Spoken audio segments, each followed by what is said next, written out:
こんにちは、加藤です。今日のモチーフはこちら。牛乳瓶のような形の容器なんですが、これは日本国内で200頭ほどしか飼育されていない希少種、ガンジー牛の搾りたてミルクを使ったガンジーミルクプリンキャラメルソースの容器です。プリンが入ってたんですね。私食べちゃったんですけれども、この容器のデザインが非常に可愛らしいなと思いまして、今日はこちらをモチーフに描いていこうと思います。用意したのは、今日はステッドラーの 2B と練りゴム、いつものクロッキー帳。この辺に描いていきましょう。こんな感じでいきましょう。やっぱり 2B だとちょっと見えにくいので、4B に、ステッドラー 4B に持ち替えます。この辺に描いていきましょうかね。はい、今日の瓶は円柱形態のアレンジということで、よく見ると、ボディよりも口の方がちょっとすぼまっている、断面で言うとボディのカーブがあってちょっと広がる、こんな感じの、牛乳瓶をデザインしたような容器なんですが、この口の縁の位置とボディのこの一番外側の位置を比べるとちょっと内側に入っているような、そんな構造物なんですね。というわけで円柱形態を最初に想定しますけれども、ボディと口の部分はちょっと別扱いでいきましょう。この垂直線に対して口の部分はちょっと内側、小さくなる感じで、こんな感じで見ていきましょう。はい、見下ろしてる角度で言うとボディがあって、ここが中心で、下のカーブは少し最後ね、下に向かってすぼまっていて、そこに接してるんですね。ここね、ちょっと内側に入り込んでいる。で、見えない楕円がここに隠れているぞというのを意識しながら、この接地面のカーブを捉えておきます。こんな感じでしょうか。で、上側は、上も、ピークがここ、一番外側、ここのあたりをピークに、ほとんどここは垂直なんだけど、ちょっと上から見下ろしているので、下がすぼまったような感じを受けます。今回も垂直なものを垂直に見ていきますが、若干下に向かって最後丸くすぼまっているような印象を受ける。で、ここから口の部分につながる。ちょっと明暗の調子も見ていきます。この口の縁の部分が少し暗くなっています。あと内側のこの辺も暗くなっている。で、ボディはこっから下がちょっと暗く見える。ラフに調子をつけておきます。はい、こんな感じでいいかな。この辺が口の部分。上の楕円と下の楕円を比較すると、上の楕円よりも下の楕円の方がちょっとカーブがきつい。横幅に対する、縦の単径の長さがちょっと長く感じられるような、こんな感じでどうでしょう。ちょっと太って見えるかな。口の部分もうちょっと狭くしてみましょう。はい、こんな感じで余計な線を消していきます。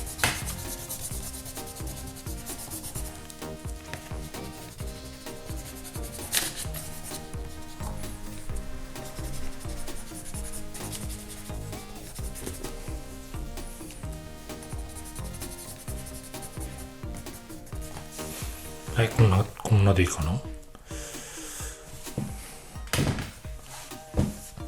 はい、下に向かってもうちょっとすぼまった感じがしますね。ここね、内側に入り込んですぼまってからまた外に向かう。ここはもうちょっとくびれている。この部分ですね。ここはもうちょっとくびれている感じ。こちら側ももうちょっとくびれている感じ。内側に向かってギュッと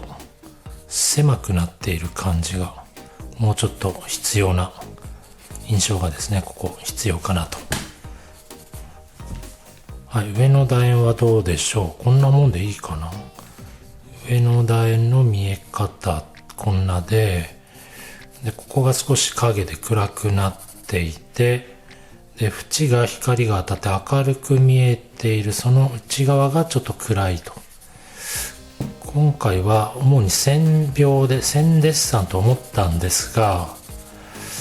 ちょっとここは縁の部分はある程度調子をつけないと形が分かりにくいので、この縁の部分ちょっとね、明るく調子をつけて描いていきましょう。明るい暗いを利用しながらこの部分、縁の部分描いていきましょう。はい、こんな幅でいきましょうね。縁の幅がもうちょっと狭い。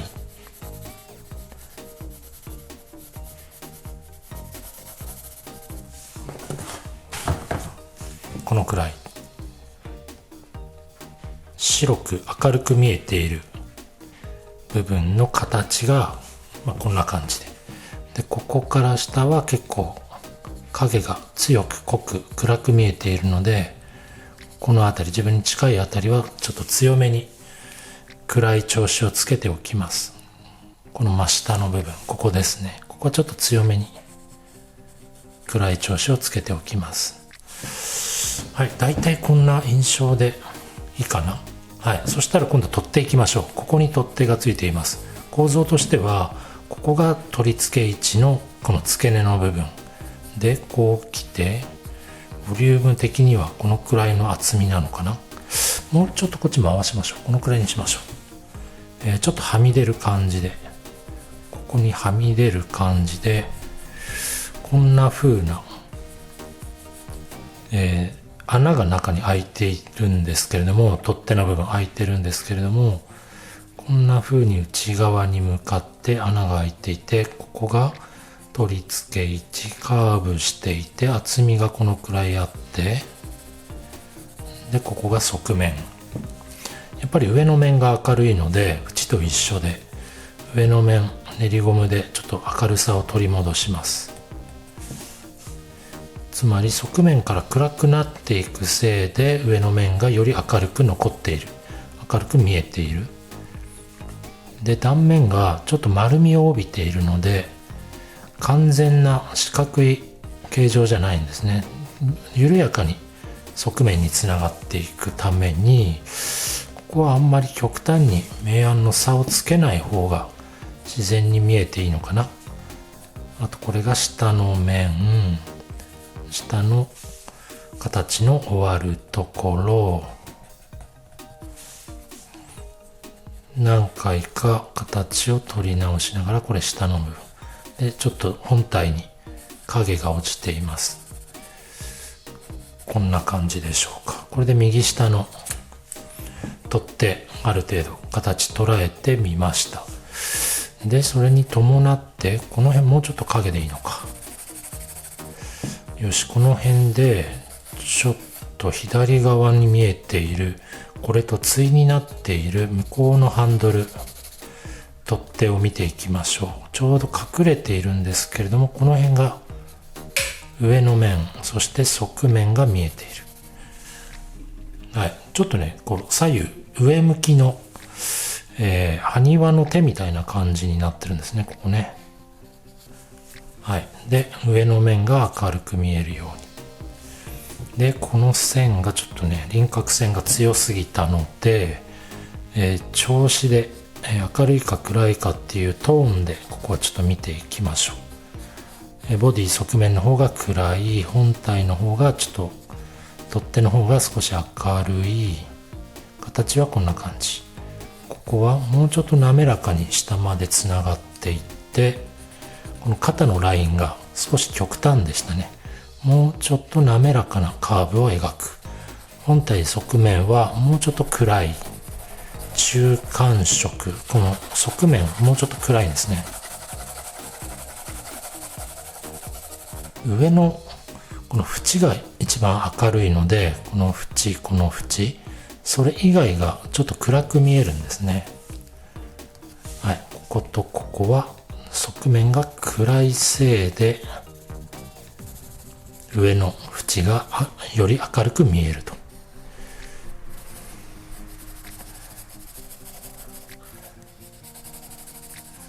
はい、このなんか不思議な形描いてますけれども、これは私から見て少し暗く見えるのをよく地図でいう等高線みたいな感じで、暗い形と明るい形をその等高線のようなもので区切っています。ここから下は暗い形、ここはこういう形で暗い形。デッサンする上でこの形を等高線で区切るような、色面の形でフォルムで捉える、フォルムで区切るっていう捉え方は色彩構成みたいなデザイン科の人がよくポスターの練習みたいなのでね、色彩構成やったりしますけど、そういった時にもこの色面分割っていうのは役立ちますので、どこまでが明るい形でどこからが暗い形になるのかっていう、明るさで形を区切るっていう見方、捉え方はこういったデッサンの時に練習していくといいと思います。色面で分割する、明るい形、フォルムで見るっていう見方ですね。構造物の輪郭ではなくて、明るい形と暗い形を、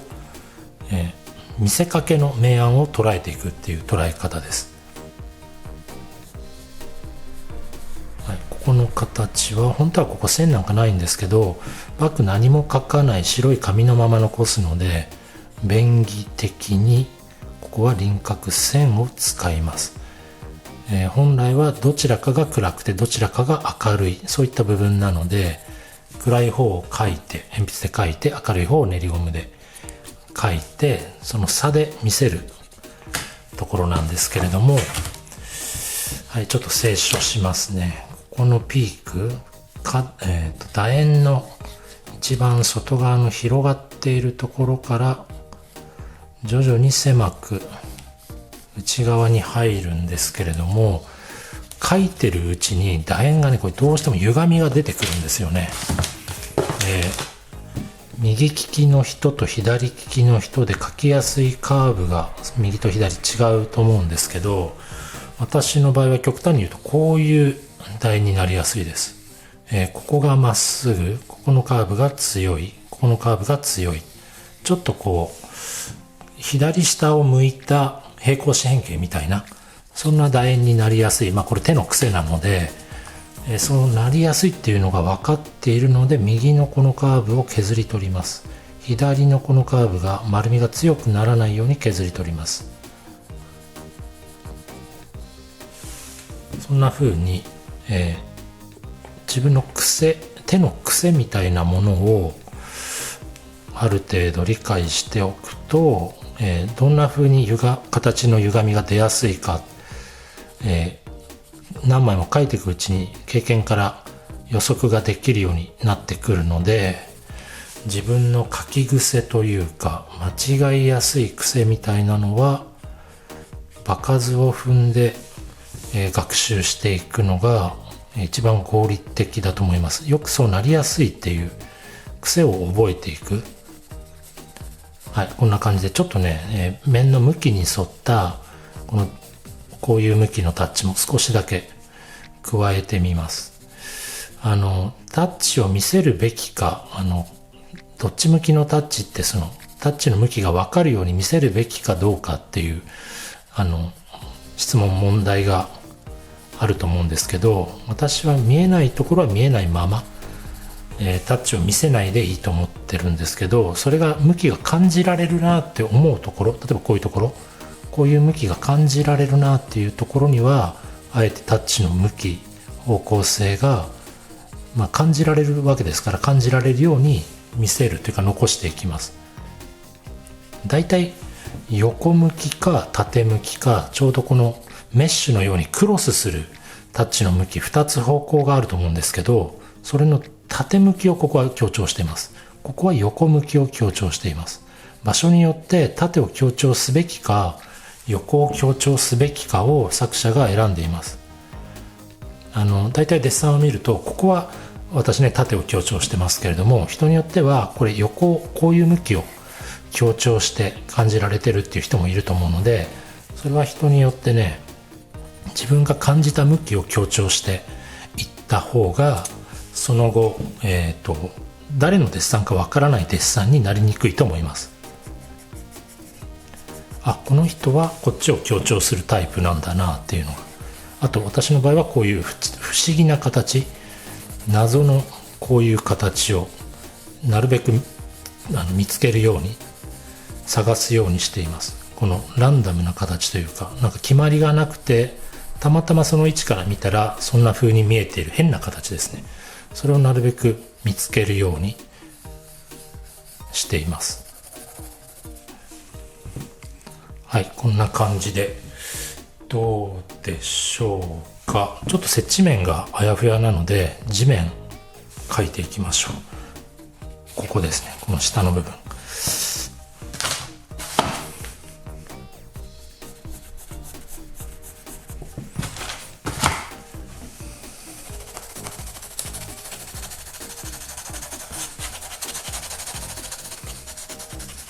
これが床面です。わざとラフにランダムにタッチを乗せているようですけれども、線が、粗く見えた方がいいなと思うところと、線が細かく見えた方がいいなと思うところで、ちょっと筆圧を変えています。そしていらないところはちゃんと消していく。書いたけれどもここはいらないぞっていうところは消していきます。で、あえてラフなタッチを残すところもあります。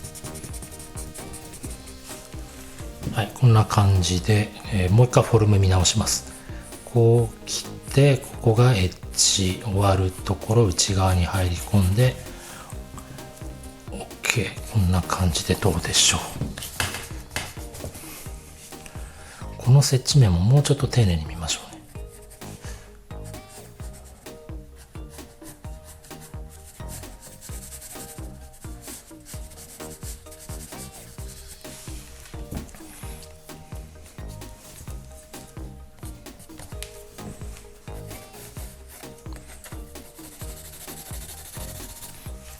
ちょっと暗くしすぎたかな。少し練りゴムで取ります。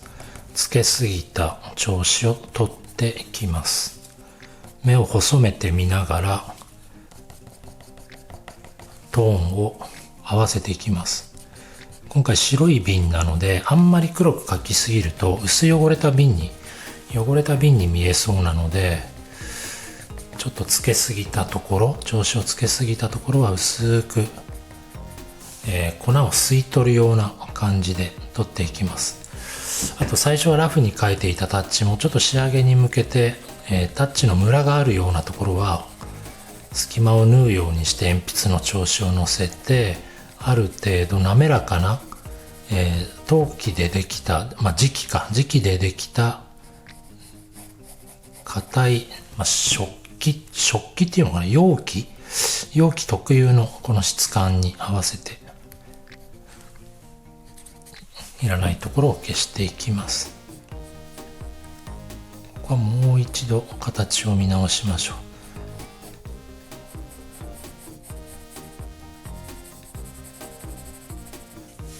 う。はい、側面下向きの面は、側面下向きの垂直面はもうちょっとだけ影つけましょう。はい、こんな感じでどうでしょう。ここもうちょっと暗いか。中の奥側、もうちょっと奥がねはっきりしているので、このくらいまで調子をつけておきます。はい、はい、できました。今日はいや、いいのかな。最後ね、全体見渡してちょっと怪しいところをね探します。怪しいところ、こんな風に捉えられるかな。ここはやっぱりもうちょっとここ調子つけた方がいいかな。これで丸みある程度出たかな。輪郭線がちょっとやっぱ強すぎるかな。でも輪郭線なさすぎてもなんか頼りない感じなので、やっぱり形の終わるところは最後しっかり鉛筆の先を使って整えて、で 4B 使ってきましたけど、ここでちょっと 2B に戻して際だけ最後 2B の鉛筆の先を使って整えておきます。でもやっぱり飛び出すぎだな。もうちょっと垂直な感じ。やっぱり飛び出すぎていますね。もうちょっと削ります。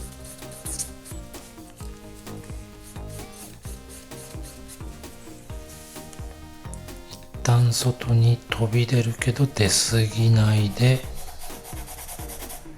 内側に戻る。鉛筆の先を使って瓶の終わりの形を決めていっています。だけど一番端っこが一番暗いわけではなくて、その内側が結構暗いんですよね。なので暗くしすぎた調子は練りゴムで少し戻してあげます。明るさを取り戻してあげます。はい、左カーブが少し痩せました。左カーブが痩せたせいで左右のカーブがちょっと違って見えるんですよね。こちら側も少し削り取ります。形を整えていきます。左右がだいたい同じカーブになるように。ここはね、数値に現れないというか 0.02 ミリくらい 0.01 ミリくらいか、削り取ったところです。下に向けてピークがこの辺になるように、一番飛び出たのがこの辺になるように、この辺になるように整えていきます。鉛筆の先端を使って少しタッチをね、今見せてますけれども、下に向かってここがピーク、ここから下はちょっとすぼまる感じで、何度も書いたり消したりしてるせいでちょっと色がトーンが調子が鈍くなっているので、先を使ってフォローしています。鉛筆の先で仕上げていく感じ。はい、今日の動画は以上になります。こんなとこで終わりにしましょう。今日の動画は以上になります。それではまた次の動画でお会いしましょう。さよなら。と言ってまた調子をつけよう。